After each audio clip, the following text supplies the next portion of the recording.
Welcome back. Well, Asif Ali Zardari swept a victory in a presidential election on Saturday.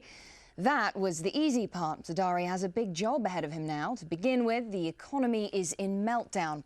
Pakistan suffers from rampant inflation and a plunging stock market that has lost around 40% of its value since January.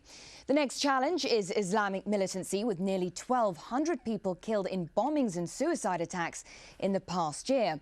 Then there's the man himself, widely distrusted with no obvious political experience. Zardari's corrupt past could come back to haunt him. He needs to win credibility as he heads a fragile coalition government which recently lost the backing of Sharif's party.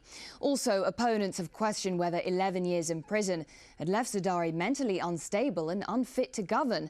On the international front, he needs to maintain links with Washington and continue the so-called war on terror. Then getting into bed with the US brings its own problems. Too cozy a relationship will damage his standing within his own country. And lastly, Zardari needs to deliver on his promise of good ties with India. Well, still with us are our guests in Dubai, Javed Malik, in London, Robert Evans, and in Islamabad, Ahmed Qureshi. If I can come to you, Robert Evans, in London, what does Washington expect from Pakistan in terms of security, particularly the war on terror, given the presence of the Taliban and Al-Qaeda in those areas bordering Afghanistan?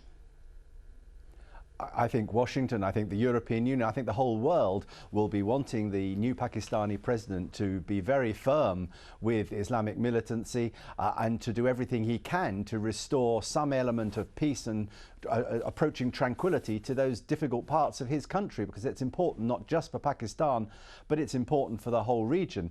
Now, he has, as you implied, has got to balance that. Balance support from America, from the West, with not antagonizing too much those in his own country who resent the American influence. He's got to be seen to be his own man. He's got to have the people of Pakistan as much with him as he possibly can.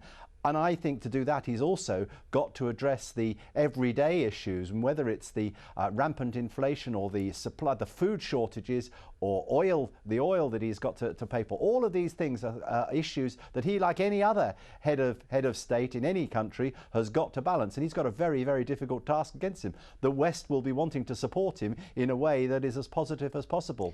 Mr. Qureshi, will Asif Ali Zardari be his own man as president, or will he be essentially a US puppet? Well, the answer is very simple.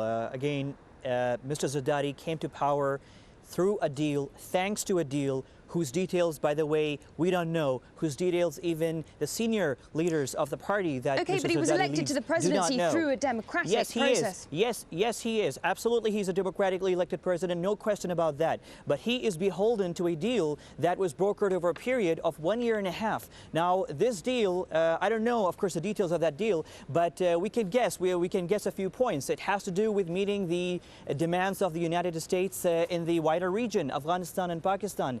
And of course, Mr. Zardari will have to, and he said that over the past few days. He did mention some of the reasons why he did not go after, for example, did not put General Musharraf on trial. He said that the deal that he referred to, that deal that he brokered with some people, influential, powerful people inside and outside the country, and that he said that he's beholden to that and he will not pursue, for that reason, General Musharraf not put him on trial. So there is this element which, by the way, nobody or is not given as much attention. It's a very important element.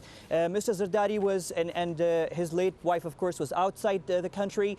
They returned only because there were certain arrangements put in place. Yes. Mr. Zardari is in his country. But if we can just move on from that issue, Mr. Malik, 2,000 people were killed in bomb attacks in Pakistan last year. There is a serious need to improve security in the country. What is Zardari going to do about it? I will answer that question. I'd just like to make a point about what you said earlier when in your introduction you mentioned the corrupt past, no experience. I would like to remind you that none of the allegations against Mr. Zardari were ever proven. Secondly, in terms of his experience, he's been a minister twice. He's also been a senator. So he does have a political experience. And but he also spent over a decade in jail, didn't he? Yeah, on politically motivated charges. And if you remember, spending time in jail in countries like Pakistan or the third world sometimes gives you the, like, look at Nelson Mandela, look at Mr. Gandhi, they've been in jail. Okay, but some people are saying that he spent more time in jail than working in politics, that perhaps he isn't experienced enough, he doesn't have the credentials for this kind of role. Well, that time in jail is something that was on politically motivated charges, and obviously that goes to his credit that he did not strike any deal. He could have struck a deal and come out of that prison. He has been on record as saying that. So he's a very experienced politician. Let me correct you when you say about that. Okay, if we can come back to the question of security. Yes, exactly. Is he willing to clamp down on militancy in the country? The government of Pakistan has made it a very clear policy. They've come out with a three-pronged policy in this regard. One is, of course, development of the area, negotiating with those people that are willing to lay down their arms. Now, previously, what you saw with Mr. Musharraf's government was that he was using force in that area without any particular thought-out policy. But now the government has got a three-pronged strategy. One is, of course, to engage with those elements that are not militants, that are laying down their arms and are willing to talk about a peaceful settlement. They've also come out with a policy which talks about development in the area, because a lot of people in that area are not educated. They don't have access to basic needs. So the government is unleashing a program over there in terms of development. And thirdly, those people who do not accept these first two, obviously, options and choose to carry on their extremist acts and do not respect the writ of the government, there will, of course, be operations against them, and they will have to respect the writ of the government. That is the policy that the government is adopting, and very hopeful indeed that that policy will bear fruits. Okay, Mr. Evans, the other US concerns are, of course, about militant sympathizers within the army, within the intelligence apparatus itself. Will Zardari be willing to address these concerns, or will he decide to simply not interfere? I think he's got to be prepared to address them. He's got to look at them. He's got to try and work with the army, the military, because any head of state has to.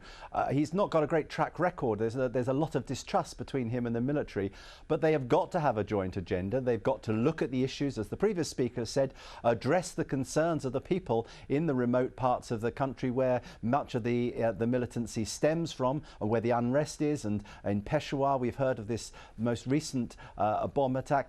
If they can address the everyday needs of the ordinary people there, give them the food supplies, address their real concerns, it may be that he can build from bottom up that sort of coalition with the people which will bring the stability to Pakistan and will enable him to address the other concerns, because whether it's in Pakistan or Afghanistan, you have got some similar issues of the ordinary people being very, very anxious about their everyday needs, about inflation, the provision of their food, and if a new president can address those concerns, and it's a big if and it's a big challenge, if he can do that, he can take the ordinary people with him and address the other concerns of Islamic militancy and addressing terrorism and the instability that still exists in large parts of Pakistan. Mr. Malik, there was a US commando raid on a Pakistani village last week, and increasingly frequent missile attacks by drone aircrafts on militants in those tribal areas. Will Zardari stand up to the US on these sorts of issues, or, as Mr. Qureshi says, can Zardari survive without US political financial support? Well, Mr. Zardari has come to power with the political process in which he is the support of the people and the entire country behind him. In terms of the attack, the foreign minister of Pakistan has made it very clear. He's called that act shameful. People in Pakistan do not appreciate, rather they're very, appalled by these acts that frequently take place. There is a hope indeed that a relationship between Pakistan and America will be built in a much better way now that two democracies will work together. You must realize that previously the government of Mr. Musharraf was not regarded as a democratic government. America talks about democracy. Now, for the first time in a long time, you see that Pakistan is a democracy. Two democracies can certainly work much better, work much better in terms of resolving all their disputes, all their issues. And I'm quite confident that the policies being initiated by the current government will lead to a very balanced relationship in which there is mutual respect for each other. The people of Pakistan want America, of course, the people of America and the between people of the two countries to work together. Terrorism is common to everybody. We are victims of terrorism. The Prime Minister recently was attacked by extremists. So we are fighting this war on terror. We are fighting this war on terror not just internally, but also supporting all the other external countries that are fighting this war. So certainly now that two democracies are working together, the relationship is set to be much better than before. OK, well, thanks very much for joining us. Javed Malik in Dubai, Ahmed Qureshi in Islamabad and Robert Evans in London. And thank you so much for joining us here on this edition of Inside Story. We, of course, welcome your comments and suggestions. Please email them to us at insidestory@aljazeera.net. Bye for now.